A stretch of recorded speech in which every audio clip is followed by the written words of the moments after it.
All right, we'd be telling you a lie if we told you this was recorded live. This is slightly pre-recorded, as Kyle said last week. You're watching Gold and Black Live. Our fabled and famed guest, Tom Dienhart, Big Ten Network, Brian Newbert, down at the end of the table. Neither famed nor fabled. He's famed and fabled from goldandblack.com. Alan Karpick here, and welcome to our show. Our sponsors, Hilton Garden Inn, when tomorrow's a big day, stay at HGI tonight, and of course Follett's, Purdue Pride, Purdue's Game Day, providers of merchandise and books at Purdue since 1945, and of course State Farm agent Trent Johnson. And we'll get right to it, Tom. A big weekend for the Boilermakers, a big weekend, a big day tomorrow when Purdue takes on Michigan.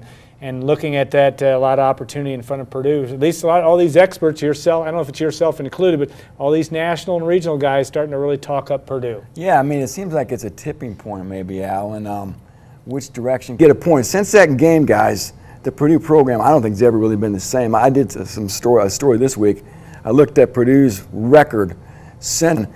Purdue, here they are 8 years later, sort of back at maybe close to that same point with a chance to get a signature win this time, which maybe could set the program in an upward trajectory. Ryan? I don't want to say Purdue hasn't earned the buzz it's gotten, but I think part of it too is just people want to latch on to something in the Big Ten right now. I think Ohio State's obviously your known commodity. Michigan, at the end of the day, is probably going to end up being what people expect them to be. You have to figure Wisconsin's going to get better.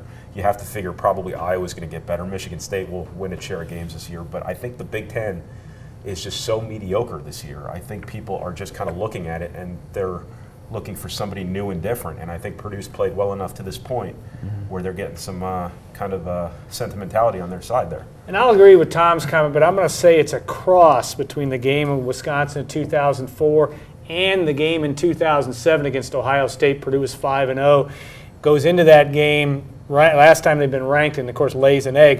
The reason why I say that is it's that fine line difference. What is Purdue? At that time in 2004, Purdue's sitting at 5th in the country, and everybody felt really good. I still think that's the strange phenomenon about this Purdue team, and maybe Purdue fans, or maybe it's Big Ten fans. There's still a lot of wait and see out there. Yeah, it's understandable. I mean, Purdue's body of work to this point, I mean, Eastern Kentucky, Eastern Michigan, and obviously against Marshall, is we really don't know what this team is.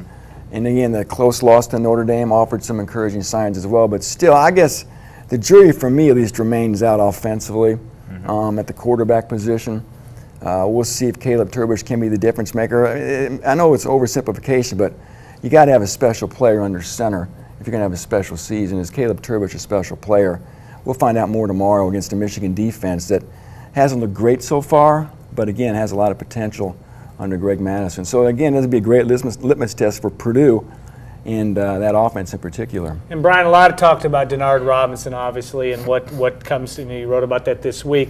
There are other big factors, obviously, in tomorrow's game, Denard being one, and yet line play always comes into play too, and how well Purdue's offensive line. We don't know that we know exactly what we have in that situation as well. Yeah, that's certainly one of Purdue's big question marks going forward.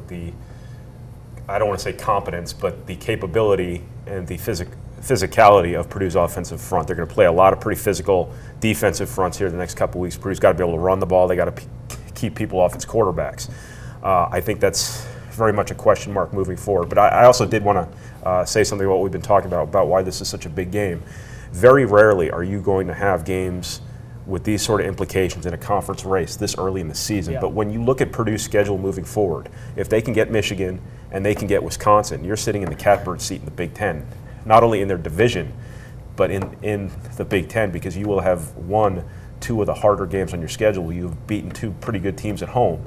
Obviously, if you get that game against Wisconsin, everybody seems to think in the leaders division it's going to be Purdue and Wisconsin right now. Half the conference is ineligible to go to the Big Ten title game anyway, so you're looking at 2 teams. If they can get these 2, they're in really good shape. I think what's interesting about tomorrow is people still, while a lot of people are starting to pick Purdue, they don't really know what Purdue is. This is kind of one of those benchmark games where it's like, are they good or are they just okay? If Purdue comes out tomorrow and says they're good or shows they're good, then I think this goes a long way in capturing some hearts and minds among the fan base. And that's every bit as important this season in the grand scheme of things as winning football games is. Crowd of 50,000 expected tomorrow, but you know they sit at Wisconsin right now, only 43,000 tickets sold. So there's a lot of work to be done in the fan interest standpoint. Certainly a win tomorrow, I think we all agree, from a Purdue perspective, would make a huge difference. So about Purdue, Brian said, are they good or are they not? What's good about Purdue? What do you see as the things that really,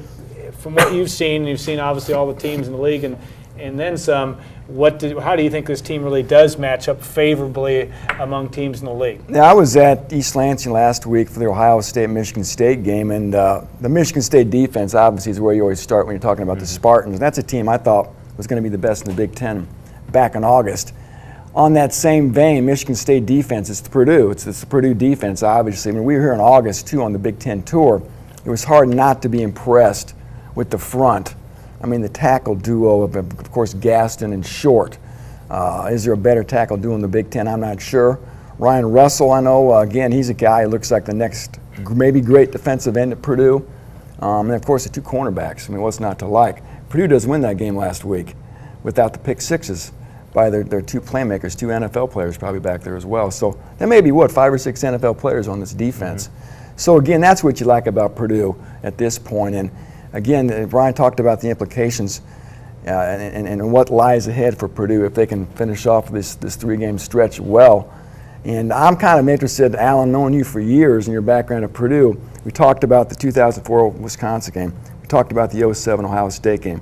When was the last time Purdue won a big game in Ross-Ade Stadium like this? Well, you know, maybe back to 2000 against Michigan and certainly the Ohio State game in 2000, but that's been the problem with the program, and in some ways is to getting over the hump, having those signature victories, pulling, and we've always said about Danny Hope and winning the hearts and minds of fans at Purdue is can he and his team navigate their way through troubled waters? Can they come back from a 10-point deficit in the third quarter and win a football game against a team that's a favorite?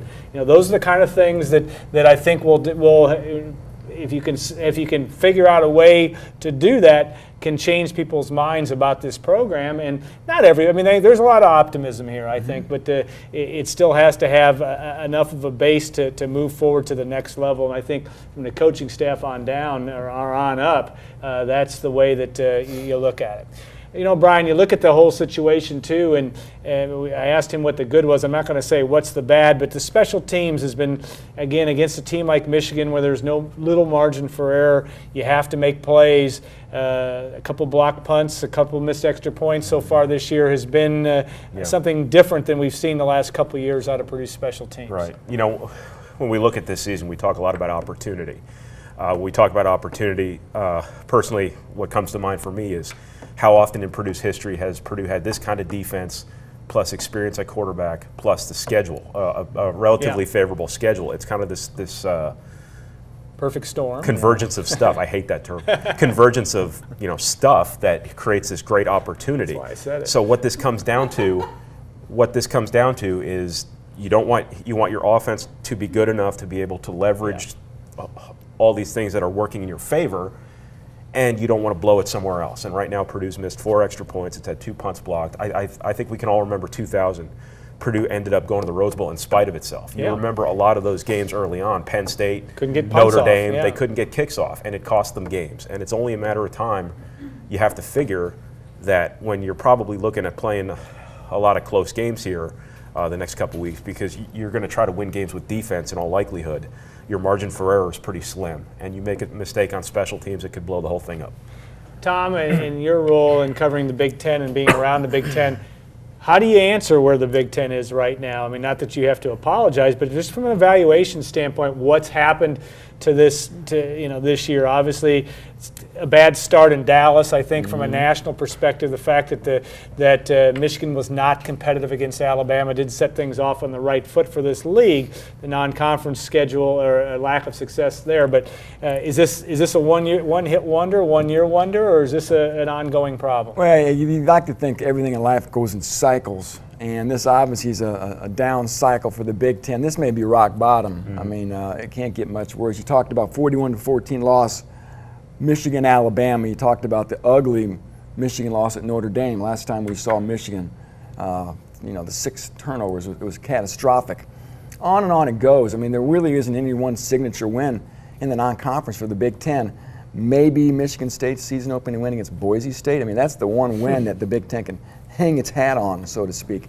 You turn the page now. Yeah. You turn the page now, maybe in conference play, teams start to improve, and we'll get another chance in the postseason on those New Year Day Bowls against the SEC and the Outback Bowl, and obviously the Capital One Bowl and the Gator Bowl. But again, Alan, why is the Big Ten struggling like it is? There's a lot of theories out there. Quarterback play, I think, is the one I cling to.